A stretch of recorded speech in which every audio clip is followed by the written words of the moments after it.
Hey, so today we'll be doing figures of speech, and you must know this that figures of speech only exist in poems.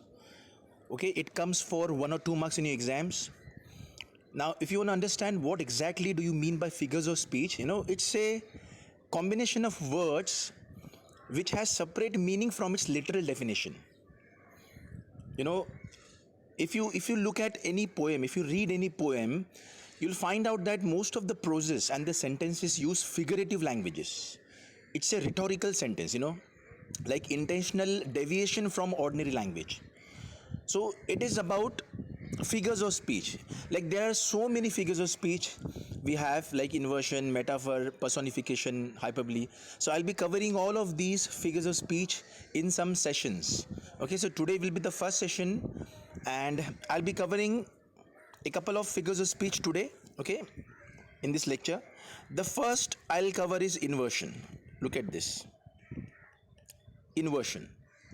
Now, if you want to understand what exactly is inversion is, if the words are not properly arranged, if the words in a sentence are not properly arranged, the moment you read the sentence or the prose, you'll understand that it is actually, not in proper order. For example, late you are. Now tell me, is this a proper sentence? Of course not. Late you are, no. Instead of this, I would have used you are late. So, if the sentence is haphazardly arranged, improperly arranged, that is inversion. Okay, I'll give an example over here as well. Like yesterday, a ship I saw. Now you can look at this. Yesterday a ship I saw. Is this a proper sentence? क्या ये बराबर sentence है? नहीं. Instead of this, it should be what? I saw a ship yesterday, isn't it? तो अगर words को इस तरह से properly order नहीं किया होगा, just for the sake of having that rhyming scheme or the rhyming words at the end of the proses, that is inversion. Okay, it is very easy to understand whether the given prose is inversion or not. Okay, all it needs is a normal, a basic English knowledge. That's it. So tell me, what is the answer for this? What should be the answer for this? It is inversion. And all you should write is what? The words are not in correct order. The words are not in correct order. Okay, so this is how it is, inversion. I'll give one more example. Up jumped the frog. Now tell me, does this sound proper? Up jumped the frog. No, the sentence should be what? The frog jumped up. Okay, so this is inversion. So let's move on to the next one. The next figure of speech I'll be covering is simile. Now you can understand, by the word itself that simile somewhat sounds too similar.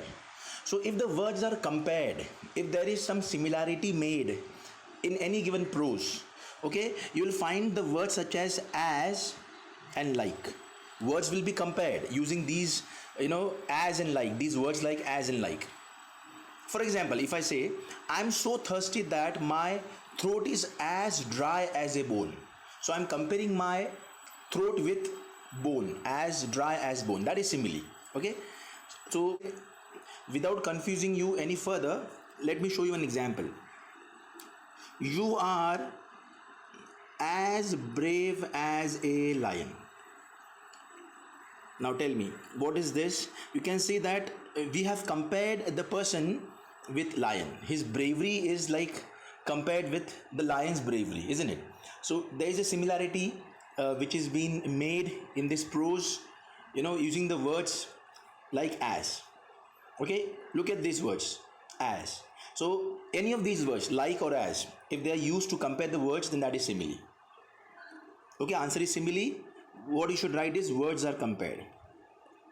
Words are compared. Okay, you can mention it that the person is compared with lion. Next is metaphor. Okay, the next I'll be covering is metaphor. It does not follow any order, the figure of speech. Okay, you can do it in any order you want. Okay, so next I'll be covering is metaphor. You know what is metaphor? Metaphor is somewhat similar to simile. The only difference is we won't be comparing the things directly or openly. The things will be compared implicitly. Okay, so like there'll be implied comparison. Okay, the things will be compared implicitly. For example, if I say he is a shining star, now tell me what happens here. Again, we have compared a person with shining star, but have we used the words like as and like? No. So if I do not use these words and still the comparison is made, then that is what metaphor. Okay, even without the use of the words like as and like, we are making the comparison between the two given words, then that is metaphor. Okay, next example देखिए, you are bull in fighting. Now what we have done is we have compared that person with bull.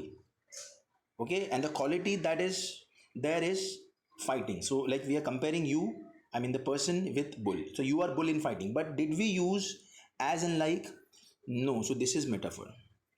I hope you are understanding this. So answer is metaphor. Words are implicitly compared. I hope you are understanding this. So let me move on to the next one now. Fourth one, which is alliteration. You know what is alliteration? If the series of words begin with the same letter, I mean like many of the words will start with the same letter, either sir or sh or p, you'll find all these letters or the consonants at the beginning of multiple words. For example, she sells seashells at the seashore. So what you're finding is that the sound of sh and sir, this letter S with the sound sh and sir, they are being repeated pleasingly. So this is alliteration. Okay, if you want one more example, it is Peter Piper picked pickled peppers. Okay, listen to this carefully again. Peter Piper picked pickled peppers.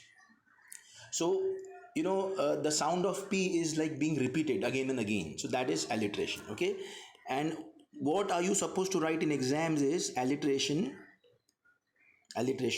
Words are beginning with the same consonant or sound. Okay, words are beginning with the same consonant. So this is alliteration. Okay, so the last one that I'll be covering today in this session is repetition. This is the easiest one, repetition. In repetition, the entire words are repeated, not just the first letter, not just the consonant of the sound, but the entire words will be repeated. That is repetition. Okay, for example, let it snow, let it snow, let it snow. Okay, kind of exaggeration is being made. This sentence shows the desperation of the author. He wants us to know anyhow. So let it snow, let it snow, let it snow. Okay, so like if you look at the words, they are being repeated. So any of the words, it's not, it is not necessary that all the phrase should be repeated. Even if a single word like come, we all are waiting for you. So even in this case, you'll find that the word come is being repeated. So that is repetition. So your answer should be what? Repetition. Words are repeated pleasingly. Words are repeated pleasingly. Okay?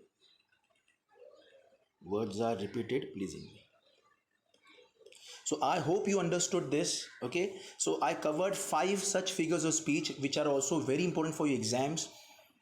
Most often than not, these figures of speech are being repeated in your exams also. So like just revise it, and I'll be making another video for the next 5 or 6 figures of speech. Until then, bye bye.